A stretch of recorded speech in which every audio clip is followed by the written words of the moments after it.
Saya mau bilang adalah berhenti mikir jadi konten kreator. Jangan mikir lagi jadi konten kreator. Kalau apa tuh bikin itu Rijal, ada baru tunjuk begitu. Kau masuk di lembaga, organisasi dan seterusnya, jadi aktivis, ujungnya kau jadi pelacur. Orang baik pun, malaikat pun datang di Indonesia langsung jadi jahat. Setengah mati memang sehat di negara yang sakit. Saya memiliki keresahan yang sama dan saya tidak pernah bahas ini kakak. Dan Kak Amin cukup berani punya vokal yang menyampaikan itu. Saya mau bilang begini kakak, tapi tidak apa-apa saya share di sini kakak.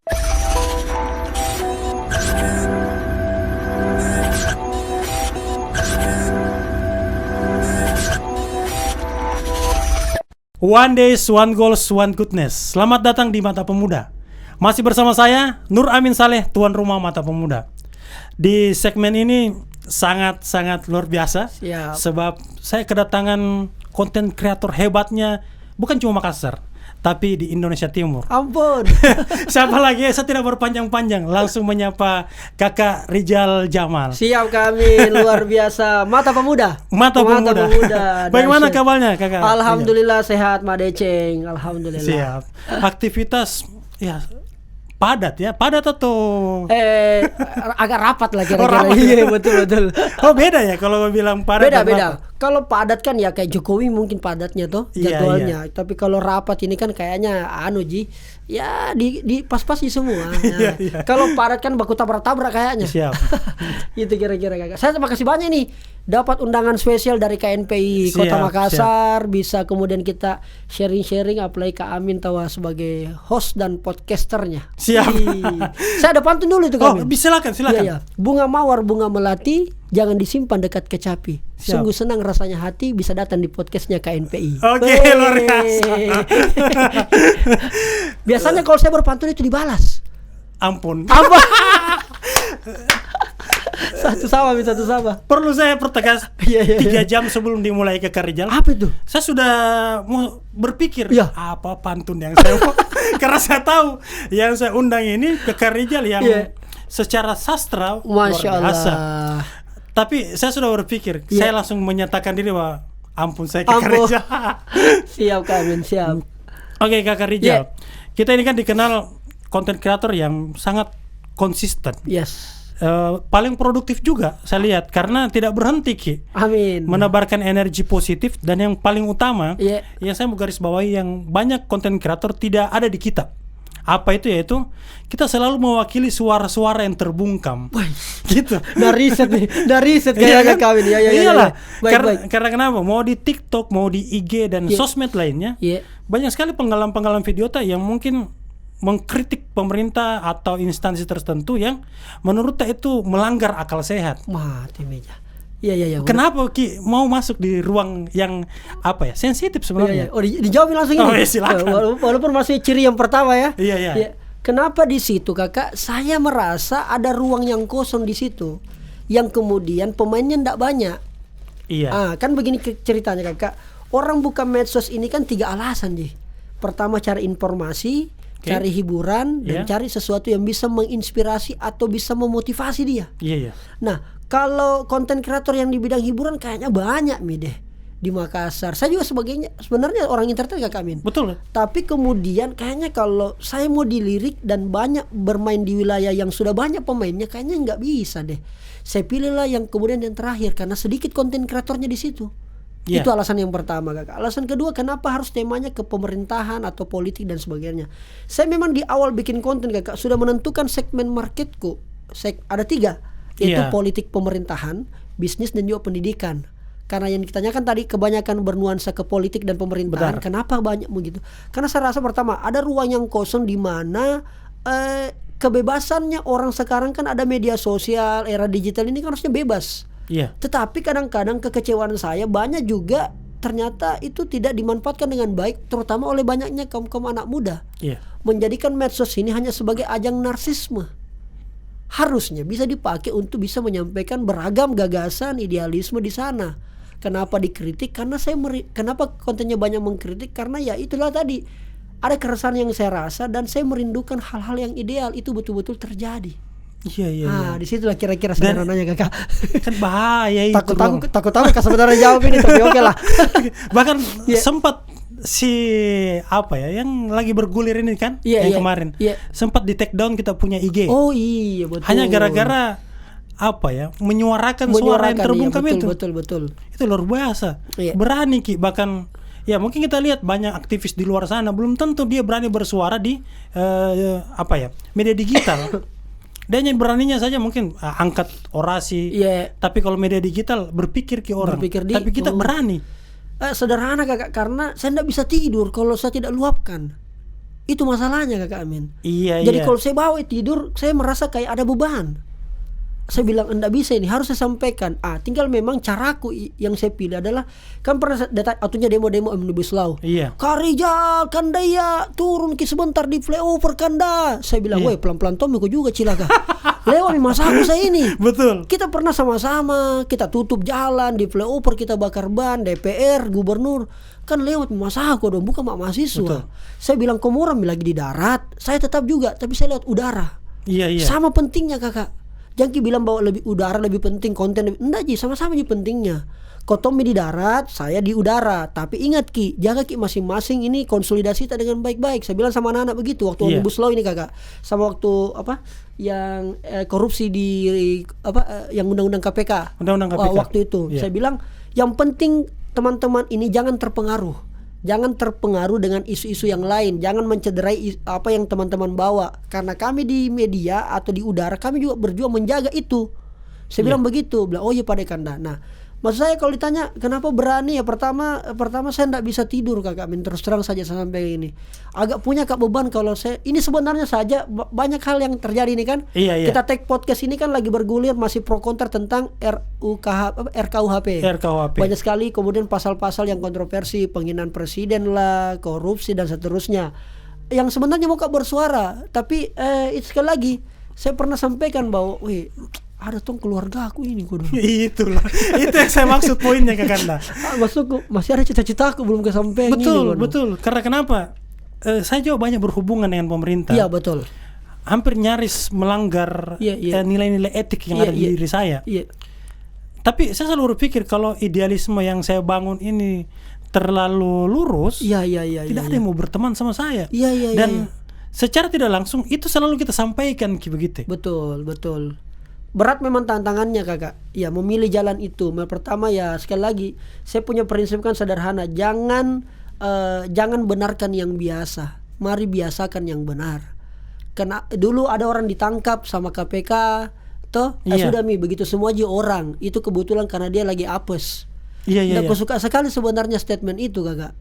Maksud saya adalah itu berarti kita membenarkan yang biasa. Kenapa enggak kita biasakan yang benar? Nah, saya mencoba membuat konten itu untuk memberikan sebenarnya framing kepada diri saya sendiri juga sama teman-teman yang lain. Kalau kita enggak biasakan yang benar ini, kelewatan. Dan itulah Rijal System. Itulah yang saya coba lakukan kakak. Walaupun sebenarnya tidak dibilang juga bahwa begitu terus setiap hari atau begitu juga pekerjaan tanda juga sebenarnya. Karena saya tahu sebenarnya kenapa lahir yang namanya Rijal System. Saya ini penonton setiata juga. Makasih banyak kan. Termasuk juga kita review kembali di kontennya Shirley. Dia mengulas kembali tentang Rijal System. Tapi kan segmennya Mata Pemuda dan Shirley itu berbeda. Saya mungkin banyak juga yang mau tahu kenapa Ki memilih kata sistem tersebut. Sederhana kakak, karena pertama saya punya pengalaman buruk soal itu. Waktu saya kuliah, saya harus mendapatkan beasiswa tapi syaratnya ribet. Pertama harus menyelampirkan surat ke SKM, surat keterangan tidak mampu. Dan masalahnya kan saya ini kan di seberang pulau. Saya punya mama tinggal di Kolaka, Sulawesi Tenggara. Nah saya minta tolonglah saya punya mama diuruskan. Ternyata tidak bisa diurus kalau bukan orangnya langsung. Saya bilang, saya sana aja kan. Kita dari Makassar harus kembali lagi. Betul. Nah kita ini tidak mampu untuk persoalan itu. Kenapa tiba-tiba kan kalau saya pulang biaya lagi kakak. Betul. Hanya untuk 1 lembar itu kasihannya yang menjadi persyaratan. Kenapa tidak bisa dipermudah? Sampai kemudian di sana itu dipersulit lagi. Macam-macam ditanya-tanya apa segala macam. Saya bilang kalau memang ini hakku kasih mak. Artinya kalau memang ini haknya masyarakat, jangan kasihan dipersulit. Prinsipnya pemerintah kita hari ini kadang-kadang kalau bisa dipersulit, kenapa mau dipermudah? Betul. Kalau bisa besok, kenapa sekarang? Ini kadang-kadang bikin saya kepala. Jadi dari keresahan kemuakan, kita mau memframing betul melalui melalui konten atau melalui sistem yang kecil ini. Kemudian untuk bagaimana bisa menyebarkan energi positif itu ya. Sistem, menurut saya sistem yang bermasalah ini. Pernah Mahfud MD bilang bahwa orang baik pun, malaikat pun datang di Indonesia langsung jadi jahat karena sistem. Jadi bersyukur saya baku tanah Kak, bertanya Kak, ini sistem siapa yang bikin? Manusia toh? Betul. Kalau memang manusia, kenapa tidak bisa dirubah? Kira-kira sederhananya begitu. Kalau memang ini kenapa tidak bisa kita buat? Kenapa tidak kita reformasi di situ? Iya. Sistem kita reformasi, mulut kita reformasi, kita kolaborasi, mulutnya kolaborasi, tapi dalam pelaksanaan sistemnya tidak kolaborasi nih barang. Iya. Berarti sistem yang bermasalah Kakak. Saya mendambakan sistem yang sesuai saya pelajari di training, di pelatihan kepemimpinan. Kan yang kita dapatkan di pelatihan waktu kita ikut pelatihan LKL Kakak kan yang ideal semua itu. Benar. Tapi dalam pelaksanaannya realitanya Kakak ndak kucini kan juga kami. Iya. Di mana ini? Nah ini yang kadang-kadang makanya sudahlah saya memberikan penamaan di Rijal System. Selain enak disebut ya memang ada perjuangan yang saya mau bawa di situ. Dan ini ada memang kita bentuk pelatihan khusus mungkin karena kan gini. Kalau di konten itu terkadang hanya masuk di telinga kemudian di aplikasinya agak sulit Apakah ada memang pelatihan yang kita bikin secara offline mungkin? Pelatihan apa itu Kakak? Terkait bagaimana dia bisa memanage dirinya sendiri. Seperti gini kan, kayak seperti dia sampaikan ke Wawan itu kemarin. Dia yang saya tangkap dia sampaikan, kau masuk di lembaga, organisasi dan seterusnya, jadi aktivis, ujungnya aku jadi pelacur. Dan itu kan yang sebenarnya kita sama-sama mau lawan sebenarnya. Yang seperti ini. Saya begini Kakak Amin. Apakah ada pelatihan? Ya ada, saya bikin. Kalau memang bicara pelatihan Kakak tahu saya punya Beda Baik Institute, tapi itu kan pelatihan kreativitas, pelatihan bakat-bakat kreatif. Tapi saya begini Kakak. Akhirnya saya tersadar Kakak dengan berbagai macam tokoh yang saya hadapi, dengan berbagai macam opini, gagasan yang saya baca, yang saya riset. Setengah mati memang sehat di negara yang sakit. Iya. Jadi mungkin salah satu jalannya ini pragmatis banget sebenarnya ini pikiran, tapi mudah-mudahan jangan diikuti. Tetapi suka tidak suka, mau tidak mau, rela tidak rela, ini akan kita hadapi. Daripada kita paksa diri kita sehat di negara yang sakit, di sistem yang sudah sakit, lebih baik kita pura-pura sakit saja. Artinya kalau dalam politik ya sudah bayar saja. Iya. Supaya, tapi jangan sampai ketahuan. Ini satir ini Kakak yang saya sampaikan. Paham. Mau media apa?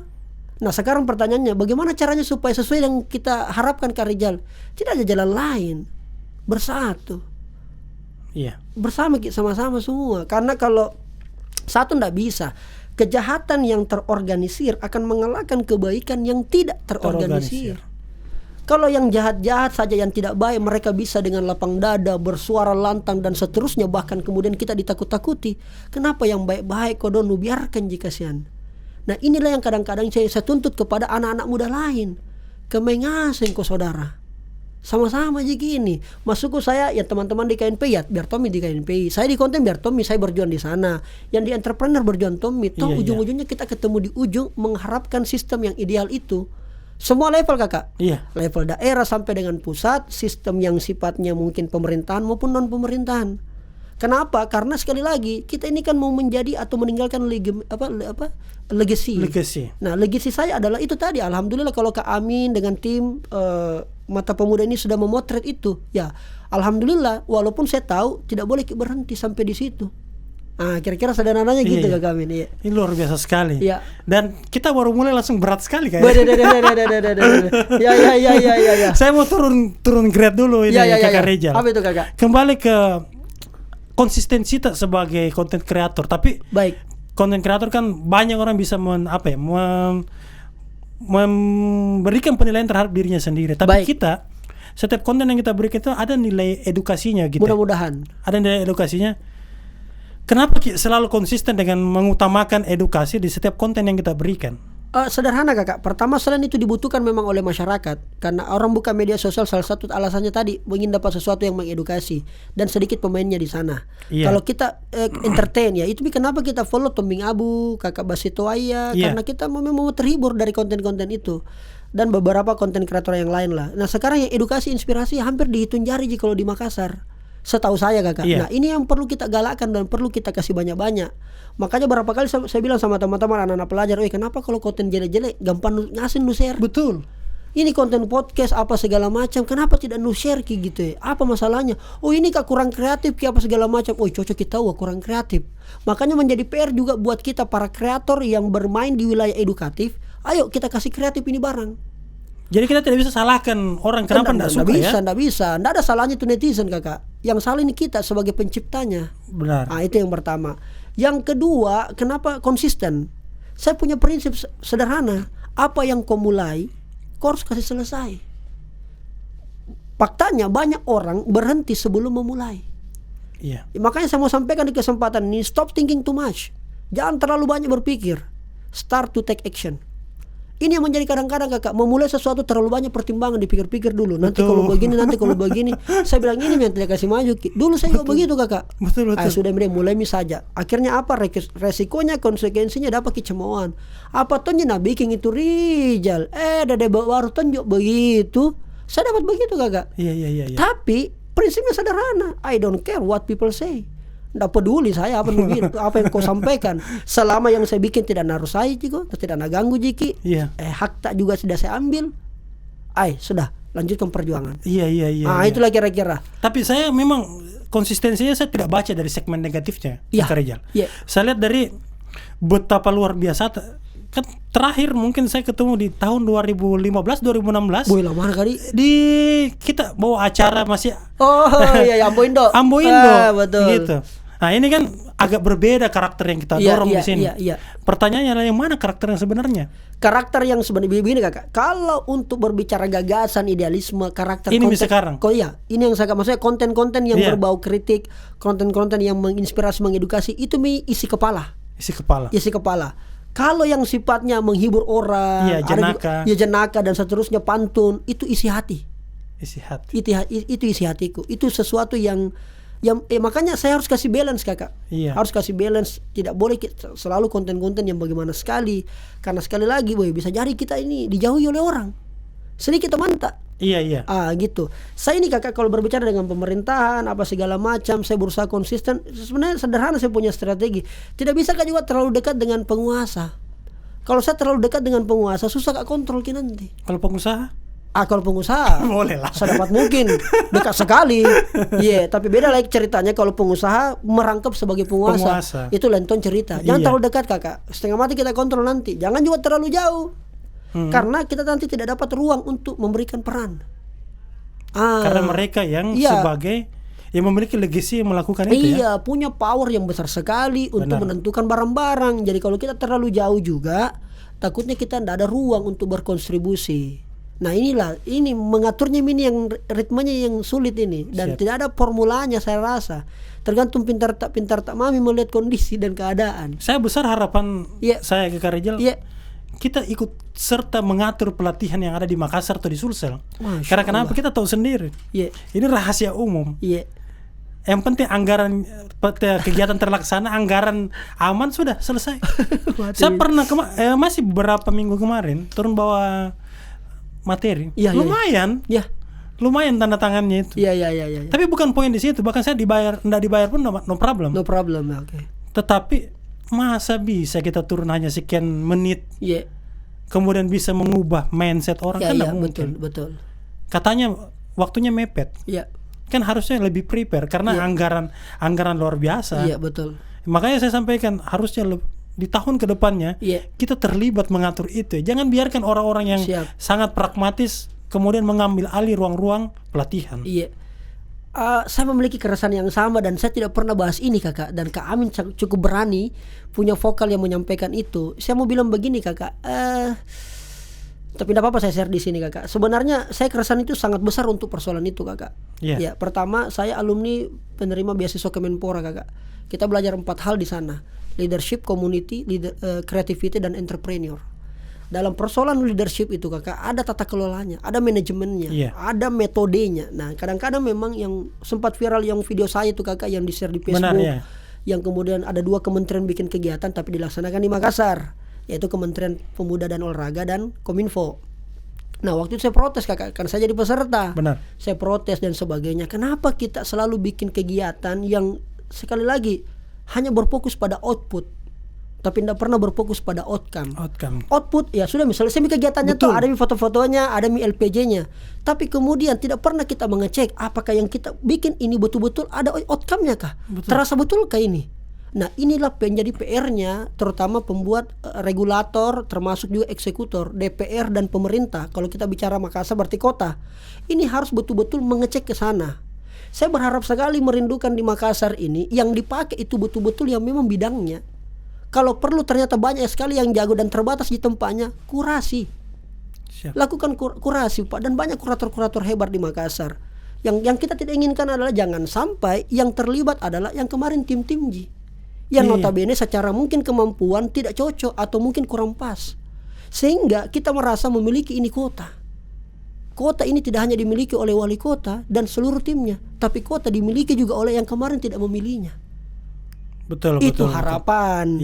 Itu harapan. Jadi kalau dia kerja kita berharap bisa gini apa segala macam. Kalau dibutuhkan kakak dan saya punya kemampuan di situ dan memang ternyata betul-betul saya sudah diuji bisa di situ, bismillah. Tapi kalau tidak, saya juga akan angkat tangan. Enggak bisa kak, belajar kak dulu. Kalau ASN Ki jadi Kepala Dinas Pemuda dan Olahraga. Amin. Kalau kementerian jadi Kemenpora Ki, kayak di Malaysia yang masih muda. Oh iya betul. Kementerian Pendidikan. Betul. Ini luar biasa. Tapi ya sudahlah. Terlalu panjang kalau kita mau. Mau ini. Artinya orang sudah tahu lah. Orang tahu lah. Tapi dari segi ini kakak. Ini kan masuk di profesi namanya. Ini dia, kita bukan cuma hanya hobi, mungkin sekedar beberapa konten kreator yang memanfaatkan waktu kosongnya. Tapi kita benar-benar memang tidak padat, tapi rapat. Rapatnya itu luar biasa. Bahkan para bupati, pejabat negara, pejabat daerah, lintas kabupaten, provinsi itu padat sekali jadwalnya. Amin. Apakah memang menjanjikan ini profesi sebagai konten kreator? Iya. Banyak orang melihat konten kreator itu enaknya saja. Wih tahu terkenal, banyaknya endorse. Wih ada cuannya. Wih bisa beli ini, diajak jalan-jalan dan seterusnya. Itu memang benar, faktanya demikian. Faktanya demikian. Makanya yang saya mau sampaikan adalah kalau teman-teman sudah punya keyakinan, punya komitmen yang tinggi sama dirinya untuk menciptakan atau mau terjun dalam dunia konten kreator, pesan saya yang pertama adalah pakesingin niatmu. Perbaiki niatnya dulu kakak. Saya punya pengalaman kakak Amin. Waktu saya bikin konten, niat saya tidak munafik. Saya ingin cari uang. Saya ingin cari uang kakak. Alhamdulillah 2 bulan saya dengan punya niat begitu, saya beli kamera yang bagus, bahkan saya rekrut orang yang keren, bayarnya mahal dan seterusnya. Alhamdulillah saya bikin konten, alhamdulillah tidak datang uangnya. Padahal niatku cari uang. Saya berubah niatnya. Ada bilang anggota, Kandaku kayaknya kita bikin konten ini tidak cocok kalau niatnya cari uang. Mungkin niatnya untuk terkenal dulu. Terkenal dulu Kanda, dari terkenal nanti masuk itu barang-barang, masuk uang, masuk cuan. Kita rubah niatnya untuk terkenal. Kita lakukanlah semua cara supaya bisa terkenal. Yang penting terkenal ini orang, ini barang. Dalam hal ini saya. Waktu itu lagi tren konten prank. Konten kerjai orang. Saya lakukanlah konten prank. Ada? Pernah kakak? Saya belum pernah nonton. Alhamdulillah. Kalau kami tidak pernah lihat karena memang rusak betul. Karena saya mengikuti motong kayak Atta Halilintar, Baim Wong dan seterusnya. Bikinlah konten prank pertama saya di Pantai Losari. Kerjai orang. Alhamdulillah dikejar sama Satpol PP. Alhamdulillah. Pulang apakah berhenti? Tidak. Namanya konten kreator, maju terus pantang mundur. Kita bikinlah konten prank kedua di perempatan Karebosi. MTC. Kerjai supir PT-PT karena banyak PT-PT biasa singgah di situ. Alhamdulillah juga dikejar sama supirnya. Kesimpulan saya, konten prank tidak cocok di Makassar. Karena di sini pakai body orang. Beda kalau di Jawa. Pak Bambang. Iya, Pak Bambang enggak cocok. Konten di sana ada kamera, enggak bisa. Apalagi kok kerja secara fisik dan satu enggak bisa. Akhirnya saya pulang, Kak Amin. Di studio merenung, diskusi sama anak-anak, habis kopi sampai jam 2 pagi. Apa masalahnya ini?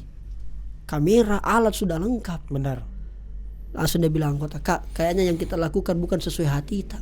Kita ikuti orang, maunya orang. Coba kita bikin konten sesuai dengan apa yang kita senangi. Yang saya senangi yang edukasi, yang menginspirasi. Nah, itu yang kita bikin, Kak. Saya suka juga politik, pemerintahan, pendidikan. Itu yang kita bikin, Kak. Oh begitu ya? Iya. Saya bikinlah itu konten, Kakak. Tidak ada urusan dengan uang, tidak ada urusan dengan terkenal. Niatku adalah sudah beda. Niatnya untuk beribadah.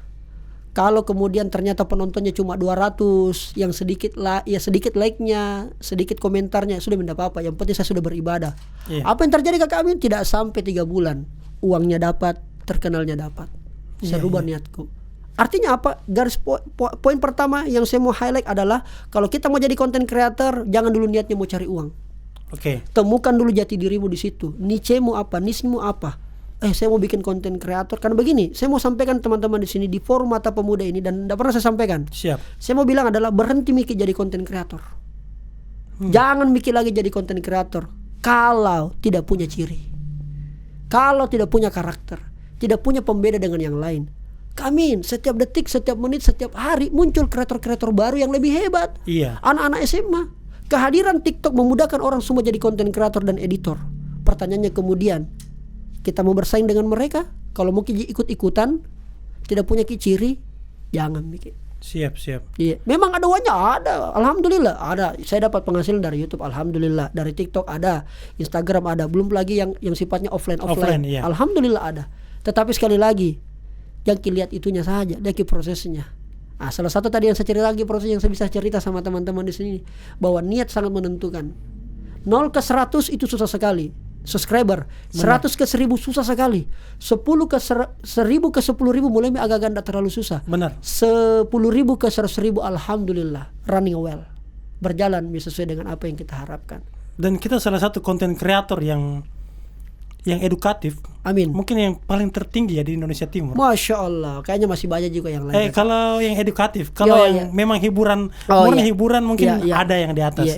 Tapi yang edukasi masih Kakak Rijal Jamal. Masya Allah. Dan yang paling penting, Kakak, saya kasih catatan bahwa saya tidak peduli dengan jumlah penonton, jumlah subscriber. Makanya biasa kalau ada brand masuk, ada endorse mau masuk, hitung-hitungannya lewat jumlah followers. Saya bilang, enggak cocok berarti sama saya. Kak Rijal berapa? Kak Rijal begini followersnya, berarti begini saya bisa kasih Ki. Kalau followersku kita lihat berarti nilaiku sama dengan followersku. Yang kalau kita lihat Kak itu berarti enggak cocok sama saya kerjasama. Saya cukup idealis soal itu, Kakak. Ya, saya cukup idealis. Saya bilang, saya bikin konten bukan hanya untuk cari uang. Betul. Saya bilang, saya ingin beribadah untuk itu. Jadi kalau kita ukur lewat followers, angka-angka, jangan berarti enggak cocok Ki. Saya juga butuh diskusi tapi offline ya. Iya. Mantap. Kita kembali ke segi profit. Siap. Tidak apa-apa saya sebut angka, Kakak. Iya. Karena saya sempat sebelum kita datang, saya diskusi dengan beberapa teman yang cukup kenal sama kita. Dan dia sampaikan bahwa kalau lagi bukan padat ya, saya ulangi, rapat. Iya. Itu bisa tembus 100 Ki. Widih. Apa 100 ini, Kak? Berapa digit kali istilahnya? Sudah masuk 2-3 digit lah. Masya Allah. Berat ya. Kalau lagi normal mungkin kurang job keluar off airnya 2 digit. Iya. Katanya seperti gitu. Masya Allah. Saya aminkan aja, Kakak. Saya aminkan. Karena mata amin. Saya aminkan saja, Kakak. Pada dasarnya selama kita punya kualitas, selama kita punya integritas, maka angka-angka itu akan menyesuaikan dengan sendirinya. Alhamdulillah. Dari konten, alhamdulillah segala sesuatu yang saya mau beli, alhamdulillah ada. Tidak kaya, tapi setiap ini ada. Betul. Itu. Cukup. Jadi apapun yang cukup, Kakak. Karena persoalan memilih saja ini, Kakak. Iya.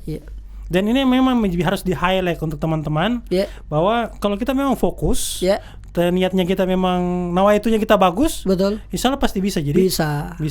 Tapi jangan kau langsung berpikir langsung kau jadi Atta Halilintar, bos. Nggak bisa. Bagaimana cara tak bisa merawat akal sehat? Kan kita berteman sama Rocky Gerung. Kalau Rocky Gerung ke Makassar berteman sama Kak Rijal. Merawat akal sehat di dalam setiap konten yang kita bikin.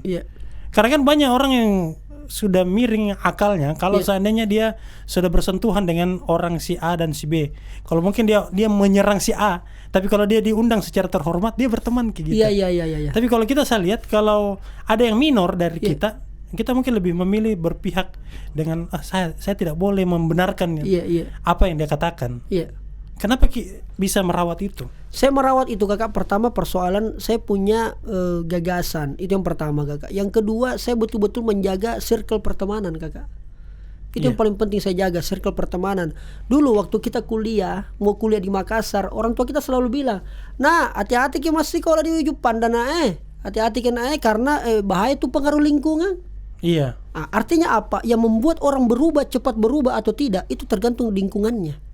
Nah, oleh karena itu, karena pengaruh lingkungan ini begitu kuat, maka oleh karena itu pintar-pintarnya kita bergaul dengan orang-orang yang memang sefrekuensi dengan kita. Itu cara saya kakak merawat itu. Jadi biar kita hebat, kalau kita berada di circle yang salah, sulit kita. Iya, artinya apa? Cari circle atau pertemuan pertemanan, ekosistem yang bisa saling bertumbuh.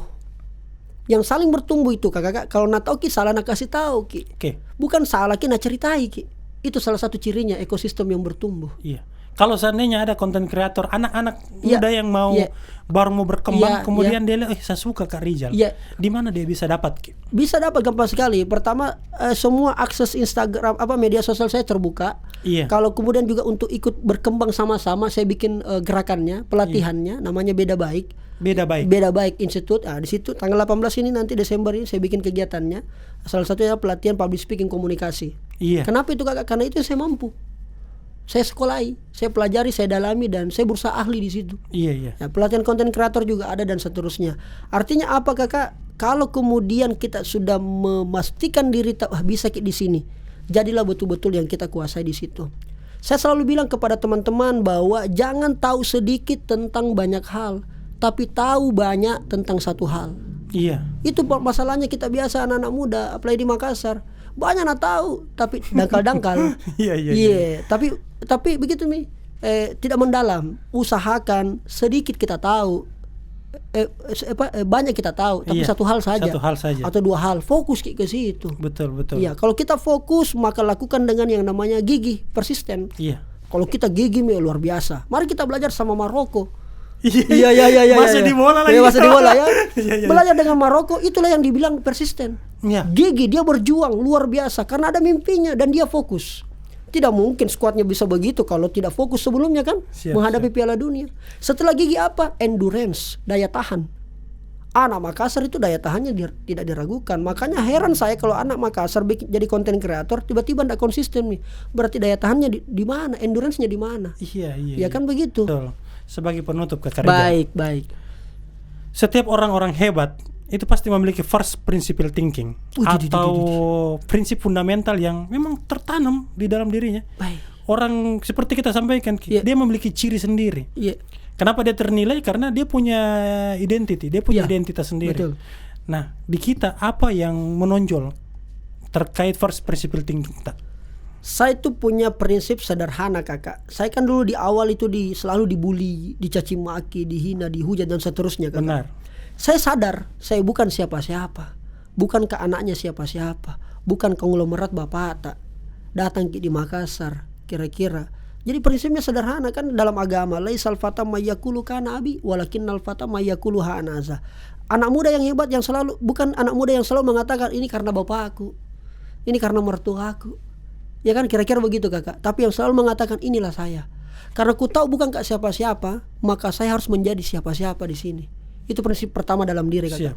Yang kedua adalah prinsipnya adalah the best way to predict everything in the future is created. Cara terbaik memprediksikan masa depan adalah menciptakannya. Jadi kalau saya tidak dikasih di ruang misalnya di Kota Makassar, tidak kasih di ruang di Sulsel, melibatkan di pelatihan-pelatihan, tidak apa-apa Ji. Saya ciptakan saja yang saya bisa ciptakan. Walaupun saya tahu ada keterbatasan. Artinya apa? Kalau tidak difasilitasi saja bisa saya bikin. Bagaimana itu kalau difasilitasi? Ada peran pemerintah di sana, powernya pasti akan jauh lebih kencang kakak. Dan yang ketiga, yang paling penting kakak adalah buat teman-teman juga bukan hanya buat saya, tetapi hari ini kita sudah menghadapi 2023 kakak Amin. Iya. Banyak orang kasih takut-takut gini, resesi lah, apalah macam-macam. Benar. Yang saya mau sampaikan adalah perkuat kompetensi, banyak jalin kolaborasi, insya Allah akan menghasilkan koneksi. Tapi dari semua ini tidak ada yang lebih penting selain apa? Attitude. Banyak orang hebat, banyak orang berkolaborasi jatuh kakak, gara-gara apa? Attitude-nya. Dia nama kiade. Nah lupa dari mana dia? Iya. Dia lupa Bugis Makassar darahnya. Nah, disitulah kira-kira yang saya mau sampaikan. Attitude menjadi peranan paling penting supaya kita mampu bertahan pada era atau pada sistem atau ekosistem yang berusaha untuk kita fokusi. Siap. Ini luar biasa sekali nih Kakak Rijal. Mudah-mudahan.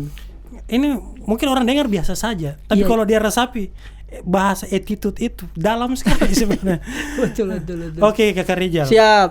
Saya sebelum ditutup mungkin saya butuh Kakak Rijal yang tutup. Wih, sebuah penghormatan. Betul. Terserah Kakak Rijal mau apa ini. Terserah. Saya berserah diri saja. Baiklah kakak-kakak sekalian, teman-teman pemuda-pemudi Kota Makassar dan Sulawesi Selatan dan seluruh Indonesia. Demikianlah podcast Mata Pemuda bersama Kakak Amin sebagai hostnya dan saya sebagai host sementara. Siap. Akan menutup podcast ini. Dan yang paling penting, satu catatan atau satu hal yang paling penting sebagai anak muda, selalulah berharap yang terbaik tapi selalu bersiap untuk yang terburuk.